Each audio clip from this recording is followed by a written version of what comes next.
नमस्कार, आप live cities देख रहे हैं। मैं हूं जय शुक्ला। तो अब यह तय मानकर चला जाए कि बिहार में शराबबंदी कानून बस कुछ दिनों का मेहमान है।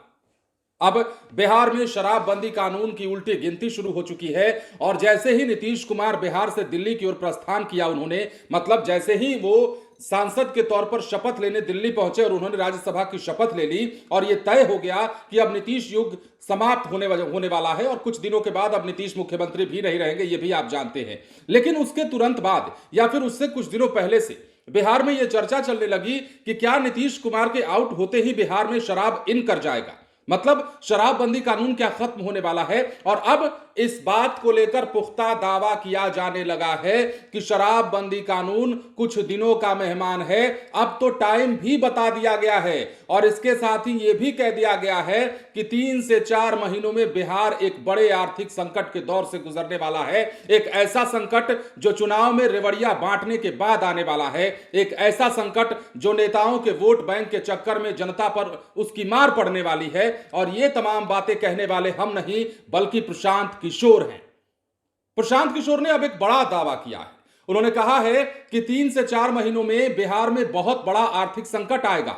अभी के हालात आप देख लीजिए, किसी को वेतन नहीं दिया जा रहा है, संवेदकों को, ठेकेदारों को पैसा नहीं दिया जा रहा है, कई सारी योजनाओं के जो मामले हैं वो लंबित हैं और कई सारी योजनाओं के पेमेंट जो हैं वो पेंडिंग पड़े हुए हैं। लेकिन ऐसे में प्रशांत किशोर का यह दावा कि बिहार में शराबबंदी कानून खत्म होने वाला है, इस बात में कितनी सच्चाई है वो तो समय बताएगा। लेकिन प्रशांत किशोर कहते हैं कि हमने जो कहा है वो हुआ है। हमने कहा था कि चुनाव के बाद नीतीश कुमार सीएम नहीं रहने वाले हैं और वैसा ही हुआ।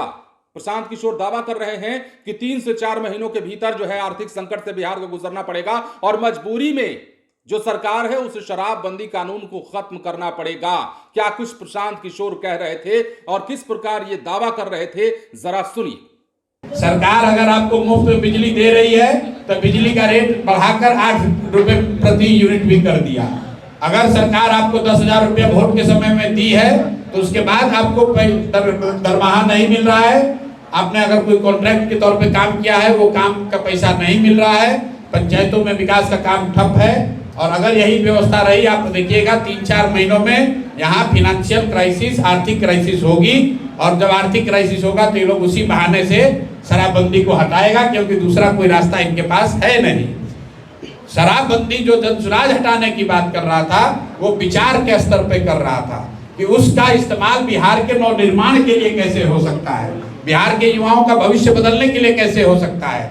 लेकिन ये सरकार अगर हटाती है, शराबबंदी हटाएंगे ये लोग, तो ये अपना जेब भरने के लिए, भ्रष्टाचार करने के लिए और जो खजाना इन्होंने लुटाया है उसको फिर से उसमें कुछ पैसा जमा करने के लिए करेंगे। आने वाले समय बिहार के लिए दुखद और परेशानी वाले होने वाले हैं। मैं आपको घोषणा कर देता हूं, बिहार में भ्रष्टाचार कम नहीं होगा, बिहार में बच्चों के लिए पढ़ाई की व्यवस्था नहीं होगी, यहाँ से पलायन जारी रहेगा और 1 करोड़ नौकरी का दावा करने वाले लोग यहाँ से छोड़कर चले गए, किसी को नौकरी नहीं मिलने वाली है। मोदी जी भी अपना चेहरा लोकसभा चुनाव से पहले नहीं दिखाएंगे। अरवा चावल खाइए या उसना चावल खाइए, मोदी जी का चेहरा अब आपको लोकसभा में वोट देते समय नजर आएगा। ये इसलिए हो रहा है क्योंकि बिहार की जनता ने इसी व्यवस्था के लिए वोट दिया है। तो जैसा कि आपने सुना है, बिहार में शराबबंदी कानून कोई छोटा मुद्दा नहीं है, बहुत बड़ा मुद्दा है। कुछ लोग तो यह दलील देते हैं कि शराबबंदी कानून हम इसलिए चाहते हैं कि खत्म हो जाए या उसमें संशोधन किया जाए क्योंकि हमें पता है कि बिहार में शराबबंदी कानून पूर्ण रूपेण लागू नहीं है। और यह बात कहीं ना कहीं सत्य भी है। रोज की आती खबरें, रोज की आती तस्वीरें, पुलिसिया कार्रवाई और तस्करों का बढ़ता मनोबल इस बात की गवाही देता है कि बिहार में शराबबंदी कानून ठीक से कभी लागू हुआ ही नहीं था।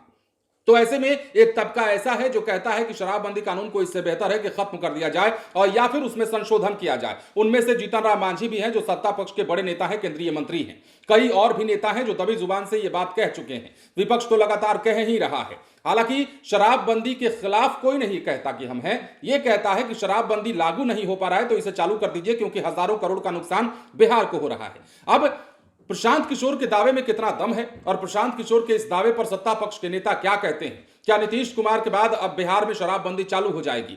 ये देखने वाली बात होगी और आने वाला समय बता देगा। नीतीश कुमार जैसे ही यहां से दिल्ली प्रस्थान करेंगे, क्या एक बार फिर से शराबबंदी कानून बीजेपी की जो सरकार है वो खत्म करेगी और बिहार में शराब चालू होने जा रही है? ये बड़ा दावा किया जा रहा है और ये सवाल प्रशांत किशोर ने छोड़ दिया है। हम देखिए दावा नहीं कर रहे हैं और ना ही, अब एक बात और क्लियर कर देते हैं, आप किसी गलतफहमी में ना रहिएगा, हम किसी भी शराबबंदी कानून के खिलाफ में नहीं है। हम नहीं चाहते कि बिहार में शराब चालू हो जाए और घर घर में फिर से वही झगड़ा शुरू हो जाए, गली गली नुक्कड़ नुक्कड़ पे लोग लाठियां भांजते नजर आए नशे की हालत में और सुबह सवेरे नालियों में पड़े हुए लोग भी हम नहीं चाहते।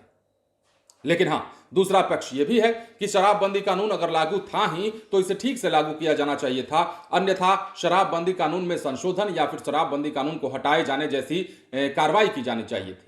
2016 से शराबबंदी कानून लागू है, लेकिन क्या मजाल की शराब की तस्करी और शराब की डिलीवरी, शराब पीने पिलाने वाले और जहरीली शराब बनाने वाले अपने हरकतों से बाज आए। अब इसमें कमी किसकी है? कमी प्रशासनिक है, कमी सरकार के स्तर पर भी है, कमी स्थानीय पुलिस थानों की है। जो पुलिस थाने जानते तो हैं कि हमारे बगल में शराब चुराई जा रही है, बावजूद इसके चंद पैसों के लिए वो कुछ नहीं करते, कार्रवाई नहीं करते, या फिर डर भी हो सकता है क्योंकि पुलिस जब भी शराब को लेकर के छापेमारी करने जाती है, बिहार में आजकल हमले हो जाते हैं। कई सारे पहलू हैं इस खबर के, लेकिन फिलहाल बात प्रशांत किशोर के उस बयान की, जिस बयान में उन्होंने साफ साफ दावा कर दिया है कि आने वाले 3-4 महीनों में बिहार एक बड़े संकट से गुजरने वाला है और यही वो दौर होगा जब शराबबंदी कानून के ऊपर विचार किया जा सकता है। बने रहे लाइव सिटीज के साथ। धन्यवाद।